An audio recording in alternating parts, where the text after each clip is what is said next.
Eto, sa usaping legal natin ngayong araw, nilagdaan ni Pangulong Ferdinand R. Marcos Jr. ang Executive Order No. 57 na magpapalakas sa maritime security at maritime domain awareness ng bansa sa pamamagitan ng paglikha ng National Maritime Council.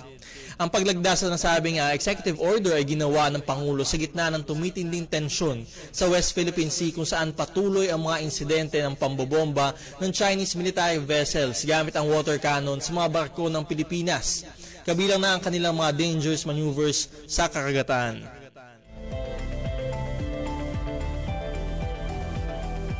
Nitong nagdaang linggo naman ay ibinunyag ni dating spokesperson Harry Roque na nagkaroon ng gentleman's agreement sa pagitan ni dating Pangulong Rodrigo Duterte at ni Chinese President Xi Jinping para di umano panatilihin ang status quo sa Ayungin Shoal. Pinabulaanan naman ito ng dating Chief Presidential Legal Counsel ni Pangulong Duterte na si Salvador Panelo.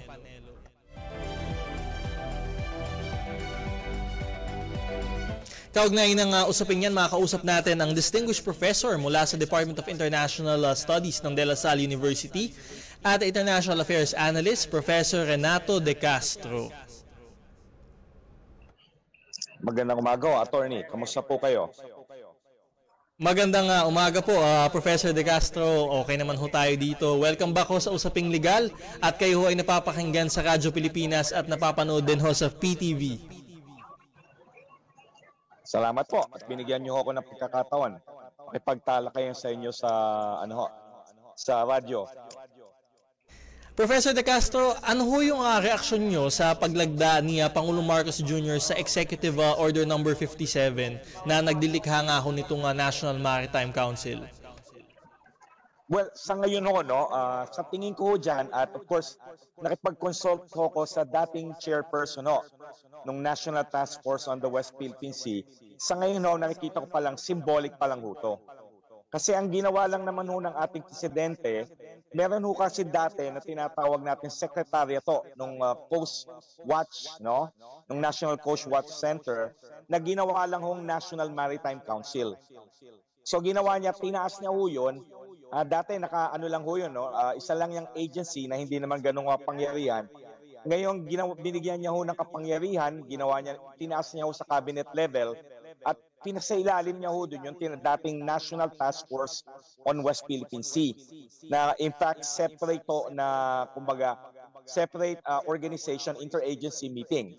So ang ginawa lang niya tinaas niya binigyan niya mas madaming kapangyarihan yung sekretaryato ng National Coast Watch Center. At tinaas niya yan, nilagay niya sa ilalim yung tinatawag nating National Task Force on West Philippine Sea. So sa ngayon wala pa tayong nakikita talagang substantive. It's more of symbolism So pinamumukha niya, pinapaalam niya sa bayan, sa mga aliado natin, na binibigyan niya ng importansya yung issue na nangyari sa West Philippine Sea, South China Sea Kasi hindi pa rin naman lumalabas yung implementing guidelines kung talaga magiging function ng National Maritime Council.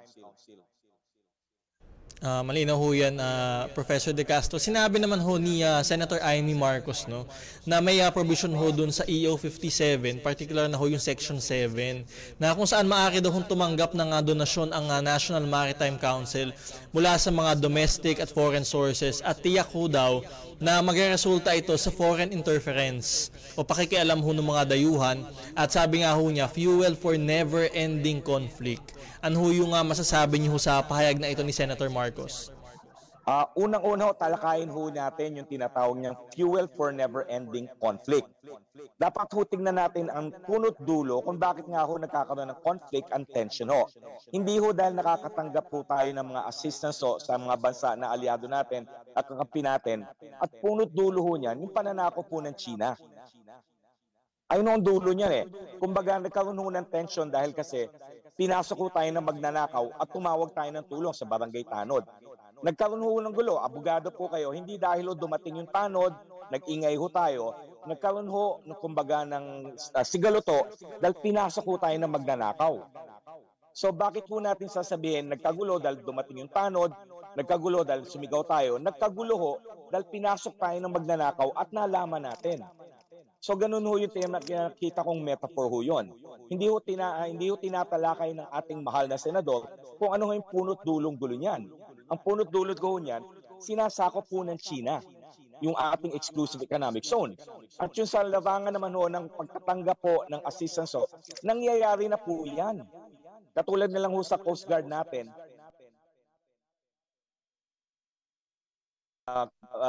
multi-purpose patrol vessel ho mula sa Japan. Tapos nakakatanggap po tayo ng, for example, recently ho, natatandaan nyo, dumating ho yung German Foreign Minister na babae ho, binigyan ho tayo ng drones. So nangyayari na ho yan. Hindi ho yan ang cause ng tension ho. Ang cause ho ng tension at puno dulo ho ng sigalot ho dyan, yung pananakop po ng China. Kaya kung tutulungan ho tayo ng mga ibang bansa ho, hindi yan ang cause ng gulo ho. Kumbaga, ina-address ho natin yung gulo na dulo to ng pananakop po ng China. Ewan ko kung saan ho nakuha yung pananaw ho yan ng ating mahal na senador. Kasi ganyan din ho sinasabi ng mga Chino. Pag humingi tayo ng tulong, pumalag tayo sa Chino, tayo ho ang tinuturo nilang palagi na kayo nang gugulo. Di ba po ba? Pero so hindi naman ho kaya ito talaga makaka-apekto nga yung may foreign interference sa atin kung talagang tayo ay kumukuha ho ng donasyon mula sa ibang bansa nga. Ay, hindi naman ho. Kumbaga, talagang tinutulungan ho tayo at ang reason naman ho niyan, sa tingin nila, kumbaga, sa tingin ho natin, lalo na sa tingin ho natin, napakalakas ho makapangyarihan ag-agresibo ang China ho. Ang China ho ngayon ang merong pinakamalaking navy. So, talagang natural ho na humingi ho tayo ng tulong kung tayo ginigipit at sinasako po yung ating karagatan ng China. Sir, nitong nakaraang linggo naman ho, no, binunyag niya dating spokesperson Harry Roque na may gentleman's agreement di umano sa pagitan niya dating Pangulong Duterte at niya Chinese President Xi Jinping para panatilihin ang status quo sa iyong shoal nung panahon ng kanyang termino. Ano ho yung reaksyon nyo dito at kung totoo ho ito, dapat ba itong kilalanin ng kasalukuyang administrasyon? Unang-una sinabi naman ho ni Secretary Harry Roque na nag-hold lang po doon sa agreement ni President Duterte at ni President Xi Jinping. In fact, ang term ho na gamit natin, gentleman's agreement, nothing is written. Kumbaga, ito yung tinatawag lang ho natin na quid pro quo. Na i-freeze ho yung sitwasyon ho doon. Pero unang-una ho, kumbaga, ang issue ho dyan, alam na ho natin na sinasakop ng China, ang goal ng China sa kupin yun. Tapos ho, nakipag-cut pa tayo ng deal.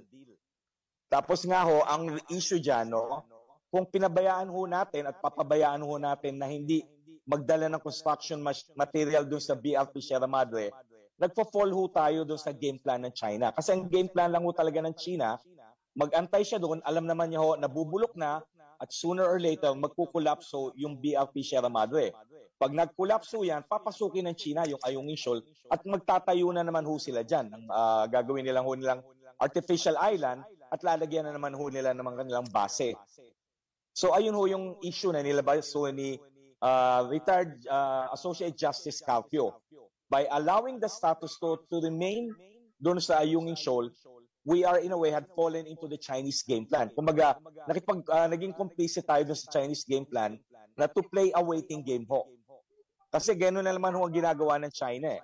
Talagang inaantay nila na yung BRP Sierra Madre na isang Second World War landing ship tank na slowly ho na sa elemento nabubulok na at masisira at of course hindi ho niya binigyang halaga yung welfare ho ng mga Marines na na-deploy ho natin. Imagine nila ho natin pag na-deploy ho kayo, subject kayo sa init, sa lamig, sa ulan. Kaya dapat ho, as a commander-in-chief po, dapat yung isipin din ho yung welfare ng mga kasandaluhan natin, nagpuprotekta ho sa ating maritime entitlement sa Ayungin Shoal.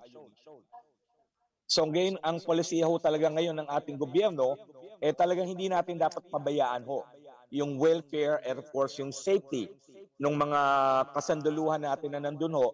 Kumbaga ho, binibuwis na nila ang kanilang buhay, 6 na buwan ho, 3 buwan sila ho naka-station ho doon. Kumbaga, responsibility nyo bilang commander-in-chief to take care of them. Di pa po ba? At tila nga ho nalilihis talaga yung atensyon dun sa tunay na issue kasi biglang may gantong gentleman's agreement, pinapabulaanan ng ibang kampo. Para ho talaga nga nililihis nga yung totoong issue nga ho dito sa West Philippine Sea. Tama ho ba? Ayun nga ho sinabi ni Secretary Gibo Chidoro na huwag tayo mag-fall dun sa Chinese trap na ang issue dito na hindi daw tayo sumusunod sa gentleman's agreement. Hindi may nag-promise daw ho na dapat nating i-withdraw yan. Unang-una nga ho, si Secretary Harry Roque na nagsabi, hindi ho tayo, kumbaga yung current administration ho doon, hindi obligadong ituloy yun. And of course, kumbaga mutin academic na kung tutuloy yan, kasi ang decision talaga ng gobyerno ho natin, una, we would not allow a square inch of our territory to be lost. And of course, bigyan rin ho natin pansin yung welfare and comfort ng mga sanduluhan natin na kumbaga tinataya na ho ang kanilang buhay at naka-deployed ho doon for several months naka-ano lang ho sila doon, naka-station lang na ready to carry out the order of the Commander-in-Chief. So talagang dapat bigyan rin ho natin yung pansin yung kanilang seguridad at yung of course yung kanilang comfort ho doon. Tama ho yan, sir. Gaganapin naman ho yung balikatan exercises kasama ang United States Armed Forces ngayong buwan. At sinabi ho ng AFP na ipapamalas nila ang Comprehensive Archipelagic Defense Concept o CADC o ang strategiya upang ipagtanggol ang Exclusive Economic Zone ng Pilipinas. Sa inyong palagay, tama ho ba yung direksyon na ito ng balikatan exercises ngayong taon? Dapat to kasi ang pinaka-esensya ho nung tinatawag nating Comprehensive Archipelagic Defense Concept po, based ho to doon sa mga speeches ni Secretary Gibo Chidoro. Dapat ho ang bawat Pilipino o ang sambayan ng Pilipino magkakaroon ho doon sa access ng mga lahat ng resources, hindi lang ho sa mga isla, hindi lang ho sa territorial waters natin, kundi hanggang ho doon sa exclusive economic zone ho natin. Ayun yung goal. Ang challenge ho of course dyan, inaangkin ho ng China yung ating exclusive economic zone, lalo na ho dyan sa West Philippine Sea. Dinideploy ho ng China dyan ang kanilang People's Liberation Army's Navy, ang Chinese Maritime Militia, and of course yung kanilang Coast Guard. Pinapasok ho nila at inaangkin. So ang pinagagawa ho natin, pinapakita ho natin sa mga Chino ho na meron tayong aliado at of course determinado tayo. Sabi nga ho nung spokesperson ng AFP, nung ini-explain niya ho dyan, kung magkakaroon man ng tension o gulo, hindi ho natin problema yan. Problema ho yan ng isang bansa na pinapasok ho at inaangkin ho ang ating exclusive economic zone. Kasi nakalagka naman ho sa UNCLOS at inuphold ho ng Arbitral Tribunal noong July 12, 2016 Arbitral Tribunal na may karapatan ho tayo, may maritime entitlement ho tayo dyan sa UNCLOS. At nilalabag ho ng China yan sa pamagitan ho ng pag-assert ng China yung tinatawag ng 9-dash line na nakapasok ho at nakapaloob ho doon sa ating exclusive economic zone. Ito sir, nabanggit nyo na rin ho kanina, pero kaugnay ho nung balikatan exercises na gagawin, sabi nga ho nila, lampas ho nung 12 nautical miles na territorial waters ng Pilipinas, kasama yung ilang foreign observers. Hindi po kaya mapalalapan nito yung tension sa West Philippine Sea? Babalikan ko ho yung sinasabi ho talaga kanina, ang punot dulo ho talaga ng tension, yung pananako po ng China doon sa ating exclusive economic zone. So, ganun o, kumbaga ina-address na ho natin yung issue na yun. Sabi nga ho natin, kung magkaroon man ng tension, sa pananaw ho yan ng China. Tayo ho, ginagampanan lang ho natin yung ating goal ho doon sa CADC na magkaroon ho tayo kumbaga ng control ho or jurisdiction doon sa maritime entitlement natin ho. Hanggang doon ho sa pinakadulo ho ng ating exclusive economic zone. At yun nga ho sir, no? Ang daming foreign observers, may 14 observers nga ho, kasama na yung Japan at United States. Isang magandang direction ho ba ito dito sa ating defense ho, no? Defense strategy ho natin? At saka makita rin ho ng buong mundo, o ilan ho dyan mga ASEAN countries, Vietnam, Brunei at iba ho, kung paano talaga nilalabag ng China ho. Pinapasok ng China at of course sinasako po yung ating exclusive economic zone. Kasi kung hindi tayo kikilos dyan, uunahin ho nila yung exclusive economic zone, ano yung susunod nila? Dahil talagang malakas sila, makapangyarihan nila, tingin ho nila, kaya nilang gawin, pwede nilang gawin lahat ng kakayanin nila. dahil malakas sila. Ang China ho, nag-ooperate sa basihan ng tinatawag natin, might makes right. Kaya kung ganun ho kaharap ang katunggali nyo, ano ho gagawin nyo?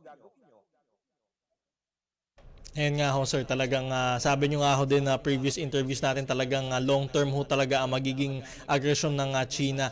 Sir, ito naman ho, ano ho yung mensahe ho ninyo? Ang dami pa rin ho talagang nagkakalat ho ng Chinese propaganda at ng fake news. Ano ho ang mensahe nyo sa mga taong ito? Well, maging ano lang sila, mapanuri at of course, maging patriotic tayo ho. Kasi talagang kaya madami hong fake news, madaming influence operation ho. Malaking kayamanan ho o kumbaga resources ho ang talagang ini-invest ng China para lang ho of course ma-accentuate yung kanilang narrative. Kumbaga palabasin na tayo ng gugulo, palabasin na tayo aggressor. Pero alam naman ho natin, tignan lang ho natin yung mapa. Gaano kalayo ho ang China mula doon sa ating exclusive economic zone? More than 800 or 600 nautical miles. Pero bakit sila nandito ho? Bakit hindi sumusunod ang China sa UNCLOS despite the fact na signatory ang China ng UNCLOS ho? So lahat ng ginagawa natin para lang ho protektahan yung ating maritime entitlement. So ayun ho yung talaga dapat nating harapin, mapanuri tayo at of course, lagi natin tingnan to sa perspektibo ng isang Pilipino, isang patriotic Pilipino. Kasi talagang malaki, no? Nadinig ko nga ho sa mga, just to discredit ho, yung July 12, 2016 ruling, ang laki, billions of dollars ang ginagastos ng China. Para lang ho pailabas mundo, gawin kumbaga ang posisyon kasi ng China, abogado ho kayo sir, no? Alam niyo yung importansya ng ruling, lalo na sa isang international tribunal. Ang goal talaga ng China, no, sabi nga ng China nung lumabas yan, papel lang yan na para sa basurahan.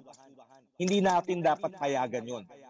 No, dapat ho natin itingin ho yung tinatawag nating rules-based international order, lalo na pagdating ho sa maritime domain. At ang basihan ho dyan, kumbaga tinatawag, sabi ho nga ni Associate Justice Carpio, ang basihan ho, ang constitution ho, pag tinatawag nating maritime domain at UNCLOS. At ayan ho ang talagang, kumbaga, ayun ho yung irony eh. Signatory ho ang China, pero siya ho pa ang lumalabag sa UNCLOS by adapting ho yung tinatawag natin historic claim niya. Kasi ayon nga ho sa UNCLOS, pag lumagda kayo dyan at niratify nyo dyan, ini-erase nyo, tinatanggal nyo yung any form of historic claim. Pero tinutuloy pa rin ho ng China. So sino ang titignan natin na lumalabago sa batas? Lumalabago sa tinatawag nating rules-based international order. Ang isang bansa lang ho talaga yan, ang China.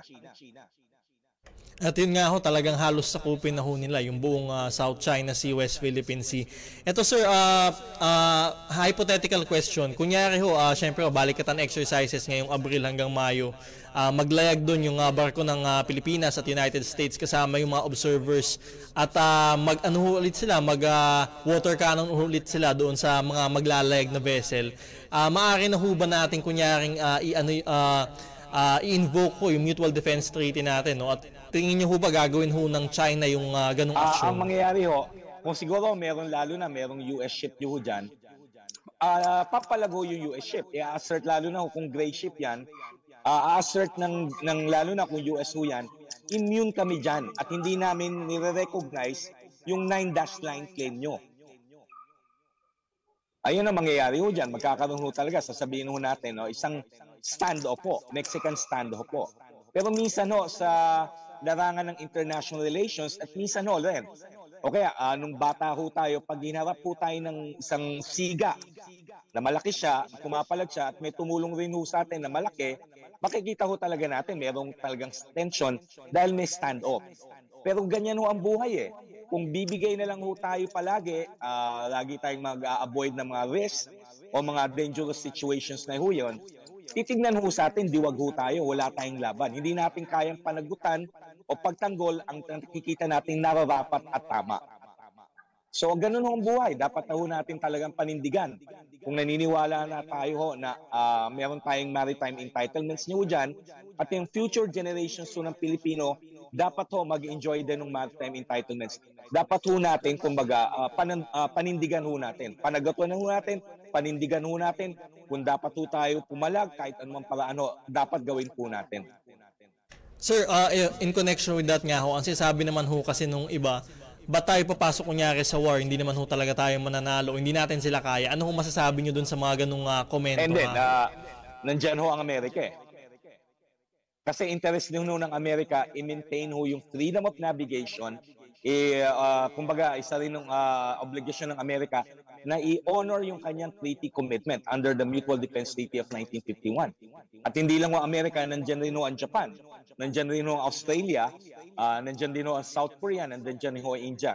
Kumbaga, nangyayari ho sa West Philippine Sea, South China Sea, hindi ho naman mangmang o kumbaga tawag na ho natin naive yung mga bansa na nanonood ho dyan, nakikita ho dyan kung paano ho manakop ang China. Kasi kung magagawa ng China na sakupin yan, marami pa hong sasakupin ng China. Katulad na lang ho, example ho niyan, Taiwan. So kung hindi tayo papalag dyan, if hindi ho natin, kumbaga, we will not draw the line, saan ho matitigil ang pananakop po ang aggression ng China ho? Eto sir, final na lang ho, no? Ano ho yung mensahe nyo sa ating mga kababayan sa gitna ng tumitinding tensyon sa West Philippine Sea? Well, nasa krisis ho talaga tayo. Dapat ho talaga natin suportahan ang ating presidente. Si President Bongbong Marcos Jr. ho, na kumbaga talagang in-announce niya na ho, bago pa ho siya maging Pangulo, na he would not allow a square inch of the Philippines to be lost. No, at of course sa mga speeches niya talagang sinasabi niya dapat nating panindigan ho yung ating posisyon, yung ating maritime entitlements sa West Philippine Sea, South China Sea. Sinabi niya ho sa speech niya sa Canberra ho na malakas, determinado ang ating kalaban, ang China, pero ganun din ho ang ating kumbaga ang result na kumbaga panindigan ho natin yung nakikita natin tama at dapat sa atin po. Ayan ho, malinaw ho yan na mensahe ho ng